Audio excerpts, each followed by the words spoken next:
నమస్తే welcome to 360 degrees news updates. This is Sunil. డ్యూటీలో నిర్లక్ష్యంగా వ్యవహరిస్తున్న పోలీస్ ఆఫీసర్లపై పోలీస్ బాస్ యాక్షన్ షురూ చేశారా? హెచ్చరించిన తీరు మార్చుకోకపోతే ఉన్నతాధికారులైన చర్యలకు రెడీ కావాలనే సంకేతాలిచ్చారా? నలుగురు ఐపీఎస్లు ఎంత చెప్పినా వినట్లేదని ఇటీవల డీజీపీ సివి ఆనంద్ కామెంట్స్ చేశారు. ఈ క్రమంలోనే జోగులాంబ రేంజ్ డీఐజీ చౌహాన్పై వేటు పడింది. డీఐజీ చౌహాన్ను డీజీపీ ఆఫీస్కు అటాచ్ చేస్తూ ఆదేశాలు జారీ చేశారు. అవినీతి ఆరోపణలతో చౌహాన్పై బదిలీ వేటు వేసింది ప్రభుత్వం. మరో ముగ్గురు ఐపీఎస్లపై చర్యలు తీసుకునే అవకాశం ఉన్నట్లు సమాచారం. నలుగురు ఐపీఎస్లు ఎంత చెప్పినా వినట్లేదని ఇటీవల డీజీపీ సివి ఆనంద్ కామెంట్స్ చేశారు.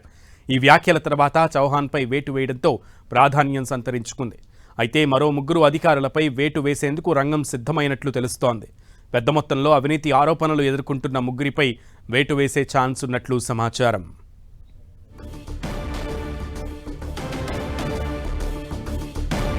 ఇటీవల డీజీపీ చేసినటువంటి కామెంట్స్ ఆధారంగా చర్యలకు ఉపక్రమించిందా ప్రభుత్వం అంటే అవుననే సమాధానమే వినపడుతోంది. మరి ఇందులో వాస్తవం ఎంత అండ్ అలాగే జరుగుతున్న పరిణామాలకి కారణాలు ఏంటి అనే విషయాలన్నిటికి సంబంధించి మరింత సమాచారం మా ప్రతినిధి కిరణ్ అందిస్తారు. కిరణ్.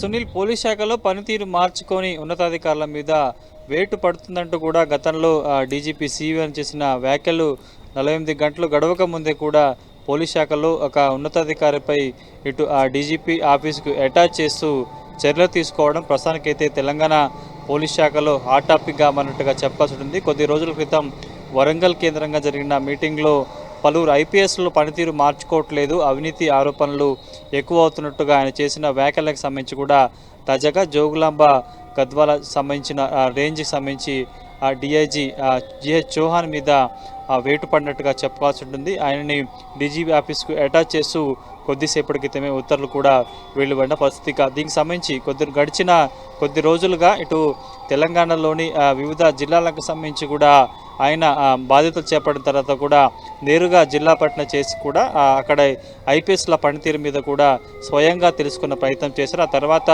కొంత సీరియస్ కూడా అయ్యారు. పోలీసుల పనితీరుకు సంబంధించి కావచ్చు, అవినీతి ఆరోపణలు,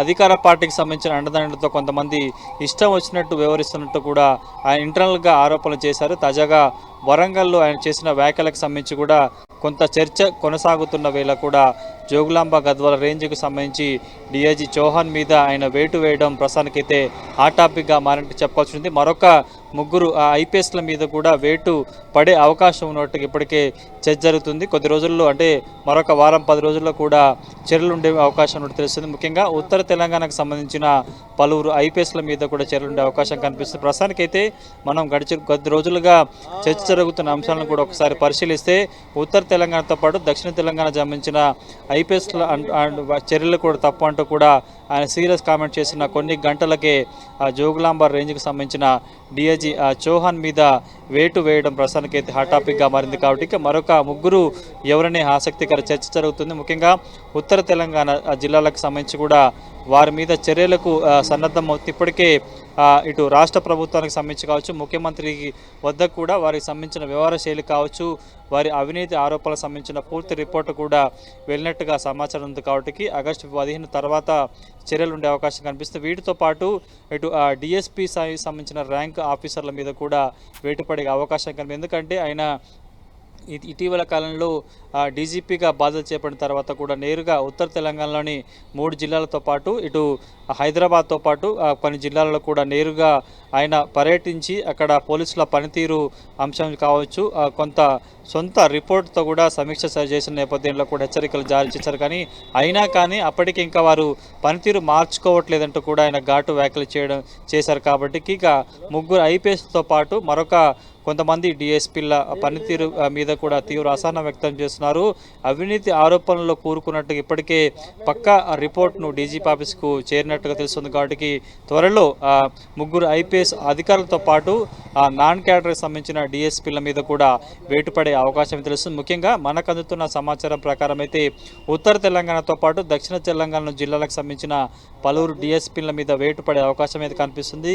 ఇటీవల కాలంలో అవినీతి ఆరోపణలు పెరిగిపోవడం, అధికార పార్టీ అండదండ చూసుకొని చాలా చోట్ల కూడా ఇష్టారాజ్యంగా ఇటు అంటే చట్టవిరుద్ధ చర్యలకు పాల్పడుతున్నట్టుగా ఇప్పటికే, ఎందుకంటే సివి ఆనంద్ ఆయన చార్జ్ తీసుకున్న రోజు కూడా చాలా క్లియర్గా ఇచ్చారు. పోలీస్ వ్యవస్థకు సంబంధించి కూడా ప్రజల్లో నమ్మకం కలిగే విధంగా పోలీసు ఉన్నతాధికారులు పనిచేయాలని చెప్పారు. తను ఎవరైతే నిర్లక్ష్యం వహించినా కానీ పోలీస్ చట్టానికి విరుద్ధంగా వ్యవహరిస్తే మాత్రం కూడా వేటు వేస్తాను, చర్యలు ఖచ్చితంగా తీసుకుంటా అంటూ కూడా ఆయన చెప్పిన నేపథ్యంలో కూడా అనుకున్నట్టుగానే ఆయన మొదటి నుంచి కూడా వ్యాఖ్యలు చేసిన నేపథ్యంలో ప్రస్తుతానికైతే డిఐజీ స్థాయి సంబంధించిన అధికారిని డీజీపీ ఆఫీస్కు అంటే అటాచ్ చేయడం, ఆ తర్వాత నలుగురు డిఎస్పీలకు సంబంధించి కూడా ఇప్పటికే చర్యలకు రంగం సిద్ధం చేసుకోవడం తెలంగాణ పోలీస్ శాఖలో హాట్ టాపిక్గా మనకి చెప్పుకొస్తుంది. కాబట్టి ఆ నలుగురు ఆ డిఎస్పీ మీద వేటు ఉంటుందా, అటాచ్ చేస్తారన్నది కూడా ప్రస్తుతానికైతే మనం చూడాలి. Okay Kiran, thank you.